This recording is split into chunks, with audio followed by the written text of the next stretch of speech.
Hello YouTube family, Radhe Radhe. तो कैसे हैं आप लोग? आशा करती हूँ कि सब ठीक होंगे और मैं भी ठीक हूँ। तो मैं बहुत दिन से सोच रही थी कि आप लोगों के सामने एक छोटी सी कहानी लेकर आऊँ, और कहानी बहुत अच्छी है। आप लोग देखिएगा ज़रूर, सुनिएगा ज़रूर, और अच्छा लगेगा तो लाइक और कमेंट ज़रूर कीजिएगा। अच्छा लगेगा तो भी, नहीं लगेगा तो भी कीजिएगा। अच्छा लगेगा तो कमेंट कीजिएगा तो हमको अच्छा लगेगा, और अगर नहीं अच्छा लगेगा तो भी कमेंट कीजिएगा ताकि हम उसमें सुधार लाऊंगी। मैं पहली बार कैमरे के सामने बोल रही हूँ, अगर गलती बोल रही होगी तो माफ़ कीजिएगा। तो चलिए, ज़्यादा देर बात नहीं करते हुए मैं कहानी की ओर चलती हूँ। तो एक कहानी है एक धोखेबाज का, और आज के दौर में सब हो रहा है। हर कोई एक दूसरे को धोखा देने से पीछे नहीं हटता है, चाहे उसको कितना भी आप जी जान से मदद कर लीजिए, लेकिन वो धोखा देगा। तो ऐसे ही एक फ़कीर की कहानी है। एक फ़कीर था, उसके पास एक घोड़ा था, और घोड़े के सिवा उसके पास कुछ नहीं था। घोड़ा लेकर के निकलता था गांव में, भीख दुख मांग करके अपना जीवन बसर करता था। और घर के नाम पर उसके पास एक छोटी सी झोपड़ी थी, बगल में घोड़े को बांध देता था और वहीं अपने सोता था।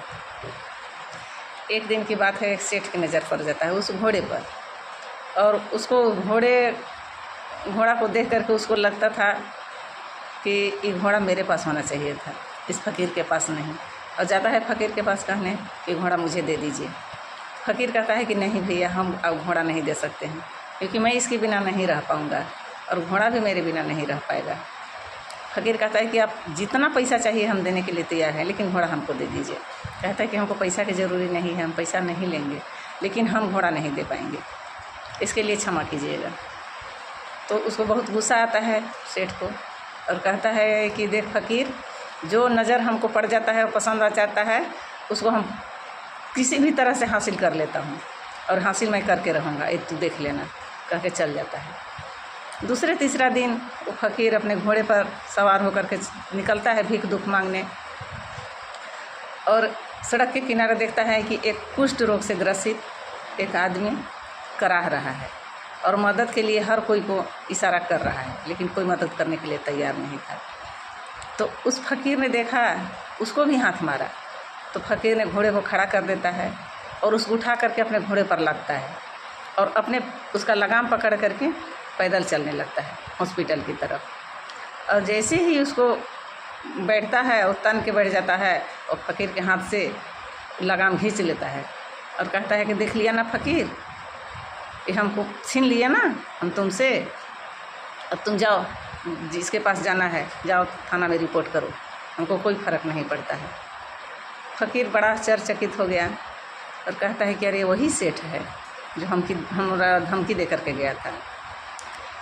तो कहता है कि सुनिए बाबू, आप घोड़ा ले लिए, हमको इसके लिए कोई अफसोस नहीं है, आप घोड़ा ले जाइए, लेकिन ये बात किसी से मत कहिएगा। तो सेठ को भी आश्चर्य हुआ, कहते क्यों, तुमको तो थाना में जाना चाहिए था, रिपोर्ट करने जाना चाहिए था, तो तू कह रहा है कि किसी से कहना मत। कहता है कि देखिए, किसी गरीब पर से विश्वास उठ जाएगा, किसी असहाय से विश्वास उठ जाएगा। इस दौर में कोई किसी को मदद करने के लिए तैयार नहीं होगा। अगर किसी को जानकारी हो जाएगा कि आप हमसे धोखे से घोड़ा छीने हैं, तो कोई किसी को मदद नहीं करेगा। इसलिए मैं हाथ जोड़ करके विनती कर रहा हूँ, आप ये बात किसी को मत कहिएगा।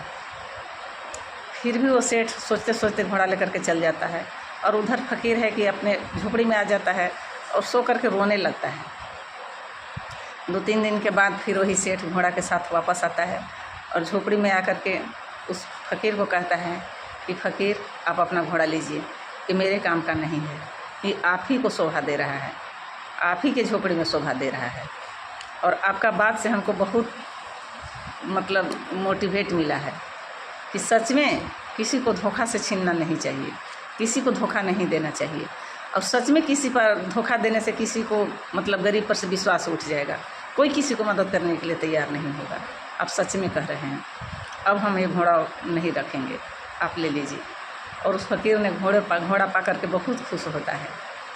तो दोस्तों, एक कहानी आप लोगों के अच्छा लगा होगा तो एक लाइक ज़रूर कीजिएगा, और उस चैनल पर नए होंगे तो सब्सक्राइब कीजिएगा, और कमेंट ज़रूर कीजिएगा, कमेंट करना मत भूलिएगा। आप लोग से विनती है, और अगर हम गलती बोले होंगे तो उसके लिए फिर से हाथ जोड़ करके माफ़ी है। क्योंकि मैं कैमरे के सामने कभी नहीं बोली हूँ और बोलने में मैं थोड़ा सा अगर गलती की होंगी तो माफ़ी चाहती हूँ। धन्यवाद।